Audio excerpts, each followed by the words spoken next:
Tony Passon, the member for Barker. How are you travelling this morning after a state election loss for the Liberal government?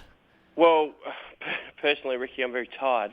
It takes a lot out of you when you put in big days over an election period. But I think the question is more of how are party members feeling, and they're feeling a little hurt, a little bruised, and concerned for the future of the party. That being said, and I want to congratulate Peter Malinauskas and the South Australian Labor Party on what was a fantastically run campaign. They've got a massive task in front of them. They were very ambitious with things they committed to South Australians about, and after an appropriate period of reflection and review, which the Liberal Party will need to embark upon, it is critical in the interests of the state that the Liberal state opposition holds the newly elected Premier to account for those very significant commitments. Now, the statement issued by Labor National President Wayne Swan yesterday, I'll read it directly. It said, "This election result was not just about rejecting Stephen Marshall's government, it was a rejection of the Liberals' brand. Whilst the failures and mistakes of Premier Marshall played a big part, the person who's done the most damage to the Liberal Party brand in Australia in the last 3 years is Scott Morrison." Do you agree with those sentiments? I don't. This was a state election fought on state issues. To have someone from the East Coast lecture South Australians about what their election result was about in a manner suggesting that South Australians don't know the difference between state and federal tiers of government is what you can expect from someone who lives on the East Coast. A ridiculous statement in circumstances where the federal leaders barely rate a mention in this election campaign. Why? Because the major political parties in South Australia know that we don't like people coming from the East Coast to lecture us about who we should vote for. This is a state election on state issues, Ricky. And so they can try and spin it all they like, but South Australians will see through that crap. Should Mr Swan have had a bit more to say or launch an investigation internally into the Kitching concerns rather than focusing on the state election? Well, Ricky, my condolences to Kimberley's family. You knew her. I knew her. She was a thoroughly decent human being. In fact, someone I would cross the room in Canberra to have a chat with. And someone who your listeners, I'm sure, had they known her personally, would have respected deeply. Her tragic loss is a tragedy.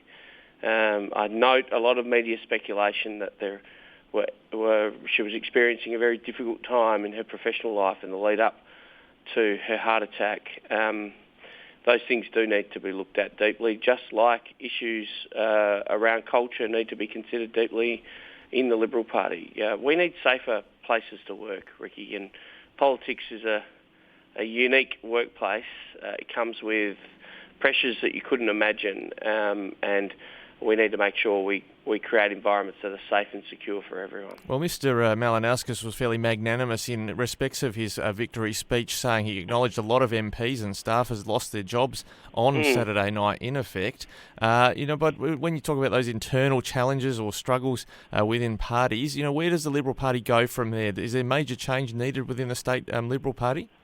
Well, Ricky, there needs to be a substantial internal review, and now my view is that review ought to be conducted by someone external to the division in South Australia.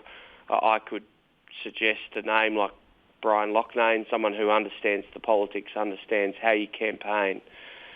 We need to learn the lessons of this substantial defeat.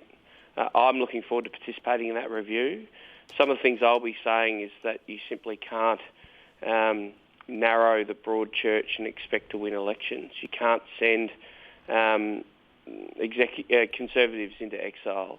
I don't want to see that in the Liberal Party going forward. I want a Liberal Party the likes of which Robert Menzies initiated as the broadest of broad churches. John Howard understood the need for the broad church. There needs to be balance. Because when you have that balance and that breadth in your political party, Ricky, I'd suggest to you wouldn't make some of the errors that South Australians, I think, marked the Liberal Party down for on the weekend. I'm confident that South Australians think the emergency declaration persisted for too long. That led to a long period of policy paralysis and leadership paralysis.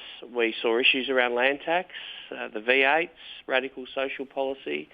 I don't mind losing political elections, Ricky, if we do it on ideological grounds, but those policy decisions were inconsistent with our ideology, and then you throw on top of that the very serious push to push Christians out of the Liberal Party, which myself, Senator Antic, Nicole Flint and some state colleagues had to fight against.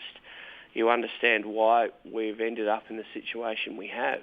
And the only way through that is to undertake a serious period of reflection, implement the recommendations of that review, get back to being a broad church, get back to being a united team. And over the course of the next 4 years, South Australians have asked us to keep the newly elected Labor government to account, and that's exactly what my state colleagues will need to do. Well, speaking with Claire Scriven, MLC, who lives in your electorate down at Port Macdonald, I think it is, she was obviously jubilant on the night, but we talked about, and she said the swing was larger than even Labor had hoped for. It does look like some social conservatives campaigned, even Mr Marshall's not sure whether he's going to hold his own seat, campaigned directly against him. He had Family First and other parties running against Vicky Chapman, Stephen Marshall and the likes. Is that the kind of, withering of the broad church that you're referring to, where they've gone and actually voted Labor for the first time, some of those people? Yeah, absolutely. We cannot allow conservative vote to fracture. And Ricky, at times during this campaign, I felt like I was living out the 2016 federal election all over again. And that was an election in which our leadership had decided to hip and shoulder the party to the left, as a result of which many of the voters that you just referred to indicated that they wanted to make it clear that they couldn't support a centre-right party that had hung its shingle on the left. Now, I can understand why a lot of social conservatives made the decision they perhaps did on the weekend, particularly given the abortion to birth debate in the midst of a pandemic. I'm here to tell your listeners that I want to make sure that we get back to having a fairly balanced broad church, so that those voters feel comfortable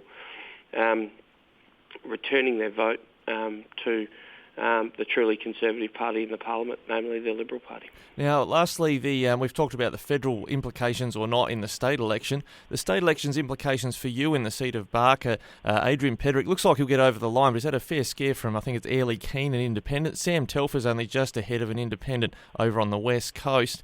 Jeff Brock's told us this morning he doesn't even know how he got 48.5% of the primary vote in a seat, largely where he hasn't represented them before. Is there this new interest in independence that's a threat to yourself in the seat of Barker? I don't think so, Ricky. I ran a pretty strong campaign against a high-profile independent in 2016. You'll recall the Xenophon phenomenon that was around the place, and we managed to defeat them. I don't much care about where the political contest comes from. The reality is I get up in the morning and I go about delivering for the people of Barker, and I'm looking forward to pointing to that 8.5 years of achievement in the lead up to the next election. I hope it's a strongly fought contest in Barker, because that always leads to better outcomes for our community. Absolutely. Tony, thanks for joining us this morning after the election result, and we'll watch with interest where the Liberal Party goes from here. Thanks, Ricky.